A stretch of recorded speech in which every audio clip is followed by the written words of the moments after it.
પ્રશ્ન 1. સોમનાથ પર થયેલા પ્રથમ હુમલાને કેટલા વર્ષ પૂર્ણ થતાં અતૂટ આસ્થાને ઉજવવા માટે સોમનાથ સ્વાભિમાન પર્વનું આયોજન થયું? જવાબ: 1000 વર્ષ. પ્રશ્ન 2. સોમનાથ ધ શ્રાઇન એટર્નલ પુસ્તકના લેખક કોણ છે? જવાબ: શ્રી કે. એમ. મુનશી. પ્રશ્ન 3. સોમનાથ સ્વાભિમાન પર્વ અંતર્ગત ગુજરાતભરમાંથી સોમનાથ પધારેલા 2500 ઋષિકુમારોએ કેટલા કલાક સુધી અખંડ ઓમકારનો નાદ કર્યો? જવાબ: 72 કલાક. પ્રશ્ન સવારે 4:11 1951ના રોજ સોમનાથ જ્યોતિર્લિંગની પ્રાણ પ્રતિષ્ઠા કોના હસ્તે થઈ હતી? જવાબ: ડોક. રાજેન્દ્ર પ્રસાદ. પ્રશ્ન 5. સોમનાથ સ્વાભિમાન પર્વમાં વિવિધ રાજ્યોના લોકનૃત્યો પૈકી કયા રાજ્યનું ગુડુમ્બાજા નૃત્ય ભજવાયું હતું? જવાબ: મધ્યપ્રદેશ. પ્રશ્ન 6. ભારત દ્વારા તાન્ઝાનિયા દેશને ભેટમાં આપેલી કેટલી ગીર ગાયોએ ત્યાંની અર્થવ્યવસ્થામાં યોગદાન આપ્યું? જવાબ: 200. પ્રશ્ન 7 થી 331 એકરમાં ફેલાયેલો મેડિકલ ડિવાઇસ પાર્ક કયા જિલ્લામાં આવ્યો છે? જવાબ: રાજકોટ. પ્રશ્ન 8. વર્ષ 2024થી 25માં 52,400મી વધુ પ્રવાસીઓને આકર્ષનાર પક્ષી અભયારણ્ય કયું છે? જવાબ: થોડ. પ્રશ્ન 9. મુખ્યમંત્રીશ્રીએ કયા જિલ્લામાં આવેલા વસરાઈથી રાષ્ટ્રીય આદિવાસી ઉદ્યોગ મેળાનો પ્રારંભ કરાવ્યો હતો? જવાબ: નવસારી. પ્રશ્ન 10. અમદાવાદ ઇન્ટરનેશનલ ફ્લાવર શો 2025ની થીમ શું છે? જવાબ: ગૌરવશાળી ગુજરાત. પ્રશ્ન 11. કલાત્મક વણાટકામના નમૂના એવા સોમલસરના પટોળા કયા જિલ્લામાં તૈયાર થાય છે? જવાબ: સુરેન્દ્રનગર. પ્રશ્ન 12. વડાપ્રધાનશ્રીએ જર્મનીના કયા ચાન્સેલર સાથે ગાંધી આશ્રમની મુલાકાત લીધી હતી? જવાબ: ઓલાફ શોલ્ઝ. પ્રશ્ન 13. ડાંગની ખેતી વ્યવસ્થાને WTO દ્વારા ઔપચારિક રીતે માન્યતા કયા વર્ષમાં મળી? જવાબ: 2024. પ્રશ્ન 14. રાજ્યના કયા ઇન્ફ્રાસ્ટ્રક્ચરને સાયબર હુમલા સામે સજ્જ કરવા ટાસ્ક ફોર્સની રચના થઈ? જવાબ: ઊર્જા. પ્રશ્ન 15. TRB જવાનોનું દૈનિક માનદ વેતન 300 રૂપિયાથી વધારીને કેટલું કરાયું? જવાબ: 450 રૂપિયા. પ્રશ્ન 16 થી 5 સેટેલાઇટ ટાઉનની યાદીમાં કોનો સમાવેશ થતો નથી? જવાબ: હીરાસર. પ્રશ્ન 17. સિરામિક એકમો માટે નેચરલ ગેસના ભાવમાં પ્રતિ ક્યુબિક મીટર કેટલા રૂપિયાનો ઘટાડો થયો? જવાબ: ₹2.50. પ્રશ્ન 18. ગુજરાતની કુલ કેટલી નદીઓના કિનારે વૃક્ષ ઉછેર ઝુંબેશ હાથ ધરવાનો નિર્ણય થયો? જવાબ: 97. પ્રશ્ન 19. જિલ્લા પંચાયતના પ્રમુખોને જિલ્લાવાર કેટલી વિવેકાધીન ગ્રાન્ટ ફાળવવાનો નિર્ણય થયો? જવાબ: 50 લાખ રૂપિયા. પ્રશ્ન 20. કેબિનેટ બેઠકમાં કેટલી નવી જિલ્લા મધ્યસ્થ સહકારી બેંકોની રચનાને મંજૂરી મળી? જવાબ: 5. પ્રશ્ન 21. મન કી બાત કાર્યક્રમમાં વડાપ્રધાનશ્રીએ કયા રાજ્યની નાસાપુરમ લેસક્રાફ્ટને GI ટેગ મળ્યાનો ઉલ્લેખ કર્યો હતો?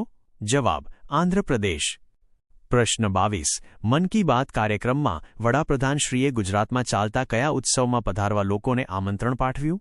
જવાબ: પતંગ મહોત્સવ. પ્રશ્ન 23. મુખ્યમંત્રીશ્રી અને નાયબ મુખ્યમંત્રીશ્રીએ સુશાસન દિવસ નિમિત્તે કયા સ્થળે શ્રી અટલ બિહારી વાજપેયીની પ્રતિમાનું અનાવરણ કર્યું? જવાબ: ગાંધીનગર. પ્રશ્ન 24. સુશાસન દિવસ નિમિત્તે મુખ્યમંત્રી શ્રી ભૂપેન્દ્રભાઈ પટેલે રાજ્ય સરકારના 24,000થી વધુ સરકારી દસ્તાવેજોને ડિજિટલ AI રિપોઝિટરી સ્વરૂપે ઉપલબ્ધ કરાવતું કયું પોર્ટલ લોન્ચ કર્યું? જવાબ: GSAR.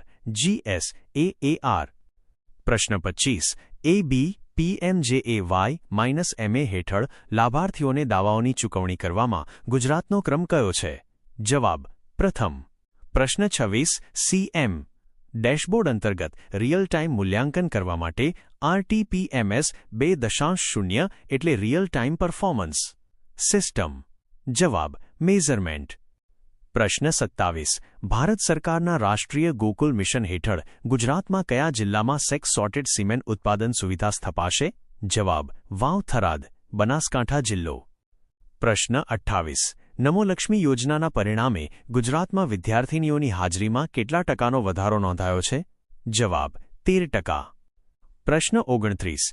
નમો સરસ્વતી વિજ્ઞાન સાધના યોજનાથી વિજ્ઞાન પ્રવાહના નામાંકનમાં કેટલા ટકાનો વધારો થયો છે? જવાબ: 6.34%.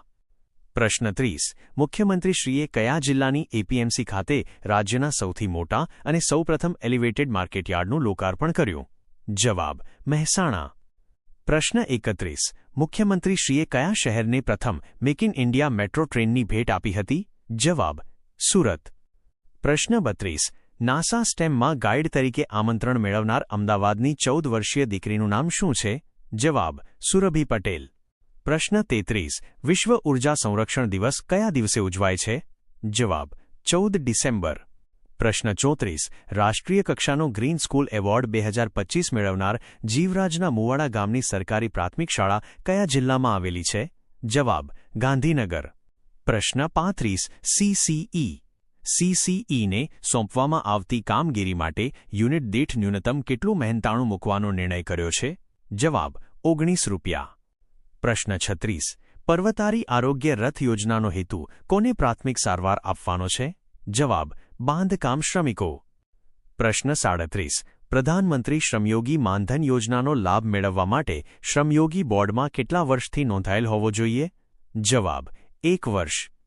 પ્રશ્ન 38. કયા શૈક્ષણિક સંસ્થાન દ્વારા શરૂ કરાયેલ સંગીત વર્ગ ગીતાંજલિ તરીકે સાંસ્કૃતિક કેન્દ્ર બન્યું છે?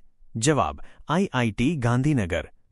પ્રશ્ન 39. મુખ્યમંત્રીશ્રીએ કઈ મહાનગરપાલિકાના વોટ્સએપ ચેટબોટની ઓનલાઇન પેમેન્ટ સુવિધાનું લોન્ચિંગ કર્યું? જવાબ વડોદરા. પ્રશ્ન 40.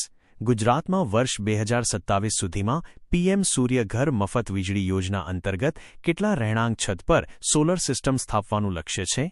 જવાબ 7 લાખ. આવી જ વધુ માહિતી માટે અત્યારે જ સબસ્ક્રાઇબ કરો. નવું જાણવા માટે અમારી સાથે જોડાયેલા રહો. જો વિડિયો ગમ્યો હોય તો લાઇક અને શેર જરૂર કરજો.